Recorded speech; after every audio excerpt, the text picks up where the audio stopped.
সহজ সরল মানুষ যারা তারাই সবসময় কষ্ট পায়, দিন শেষে তাদেরকেই কথা শুনতে হয়। আসসালামু আলাইকুম, কেমন আছেন সবাই? আশা করি সবাই অনেক ভালো আছেন। আমিও আল্লাহর রহমতে অনেক ভালো আছি। তো আজকে কচুর ছড়া দিয়ে রুই মাছ দিয়ে রান্না করব। ছড়া আমার বরাবরই অনেক পছন্দ। কোন জেলায় কী বলেন আপনারা জানি না, আমরা অবশ্যই এটাকে ছড়াই বলি। যেটা কচুর ছড়া বলা হয় সেটাকে আমরা ছড়া বলেই ডাকি। এই ছড়া আফিফের বাবার অনেক পছন্দ, আমার অনেক পছন্দ। তো আজকে ছড়া রান্না করলাম, সেটাই আপনাদেরকে দেখাবো।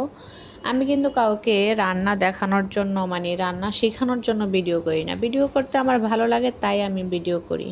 এমন না যে আমি কাউকে রান্না আমারটা ফলো করতে বলি, তেমন কিন্তু কিছু না। আমি কিন্তু অত ভালো রান্নাও করতে পারি না যে আমি রান্নার ব্লগ করি বলে যে বলবো আমার রান্না সবাই দেখেন, তেমন না। আমার চাইতে অনেক ভালো ভালো রাঁধুনি আছে, আপনারা তাদের পেজ ফলো করবেন, আমার ভিডিও দেখবেন, যাদের ভালো লাগবে তারা দেখবেন। আমি বলবো না যে আমার মতোই রান্না করতে হবে। অনেকে আবার ভাবতে থাকে যে আমি হয়তোবা রান্না শেখানোর জন্য ব্লগ করি, তেমন কিন্তু কিছুই না। অনেকে বলে আপনি পরিমাণ বলেন না, কোনো কিছুই লেখেন না, তাহলে এগুলা কেমন ভিডিও দেন, এরকমটাও ভাবতে পারেন।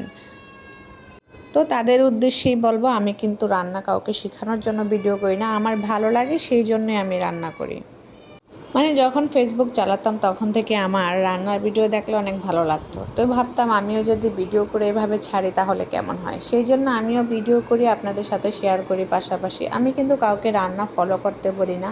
কারো ভালো লাগলে ব্যক্তিগতভাবে সেটা করতে পারেন, কোনো সমস্যা নেই তাতে। আবার আমার ফ্যামিলিতে সবাই আমার রান্না মজা করে খায়, তেমন যে খারাপ হয় তাও কিন্তু না। কিন্তু একটা সময় অনেক সময় শুনতে হয়েছে আমি হয়তোবা রান্না করতে জানি না, রান্না করতে কখনো পারবই না। তো কথা বলতে বলতে আমি কিন্তু তরকারিটা রান্না করে ফেললাম। ধনিয়া পাতা না দিলে তো আমার চলেই না। ধনিয়া পাতা ছাড়া মনে হয় যে তরকারিটা একেবারে অসম্পূর্ণ থেকে যায়। তো শুরুতেই যেটা বলছিলাম, সহজ সরল মানুষকে বোকা পেয়ে মানুষ যেভাবে ধোঁকা দেয় আর কি। যারা চুপচাপ শান্ত স্বভাবের থাকে তাদেরকেই মানুষ কথা শোনায়, যা পারে বলে দেয়। ভাবে সে হয়তো বা প্রতিবাদ করার ক্ষমতা নেই, সে হয়তো বা কিছু বলতে পারবে না, এটা ভেবে যে যা খুশি বলতেই থাকে। কিন্তু তারা বোঝে না, নীরবে থেকেও মানুষকে কিন্তু সম্মান করে। অনেকে চুপ থেকে মানুষকে সম্মান করে, কিন্তু এই সম্মানটাই অনেকে বোঝে না।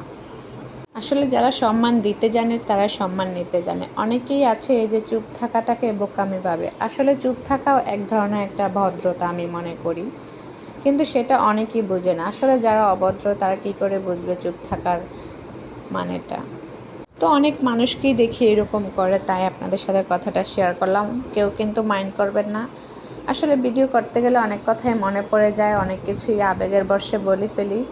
আমি আবেগে অনেক ভুল করি, আবার আমি আপনাদেরকে অনেক উপদেশ দিই, এরকম কিন্তু তা কিছুই না। হয়তো বা অনেক কথা শেয়ার করে ফেলি, কিছু মনে করবেন না আপনারা। যারা আমার ভিডিওটা সব সময় দেখেন, ভালো লাগেন, পেজে একটা ফলো দিয়ে রাখবেন। আর সবাই লাইক কমেন্ট শেয়ার দিয়ে পাশে থাকবেন। আশা করি যারা আমাকে ভালোবাসেন তারা সবসময় আমার ভিডিও দেখেন, আমি জানি। লাইক কমেন্ট শেয়ার দিয়ে পাশে থাকবেন।